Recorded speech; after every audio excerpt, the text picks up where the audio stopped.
માંડવી શહેરમાં ગટર મિશ્રિત પાણી સમસ્યાથી લોકો પરેશાન। એક તરફ કોલેરા રોગચાળો અને બીજી તરફ પાણી સમસ્યા। નગરપાલિકા તંત્ર નિષ્ફળ। માંડવીમાં લોકોને રહેવું દુષ્કર સાબિત થઈ રહ્યું છે। શહેરના એક બાદ એક વિસ્તારમાં ગટર અને પાણીની સમસ્યા ઉઠતી રહે છે। હવે બાબાવાડી વિસ્તારના માધવનગરમાં ગટર મિશ્રિત પાણી મળતા હોવાની ફરિયાદ સામે આવી છે।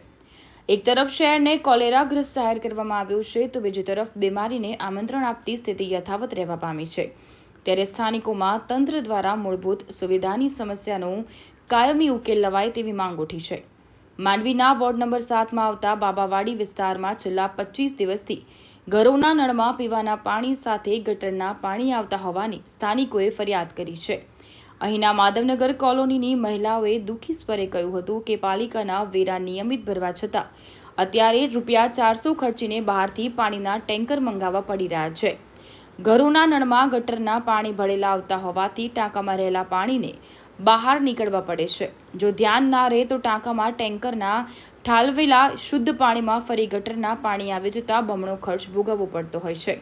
આ વિશેની સ્થાનિક તંત્રમાં પણ રજૂઆત કરેલી છે। હવે આ સમસ્યાનો કાયમી ઉકેલ આવે તેવી તેઓએ માંગ કરી હતી।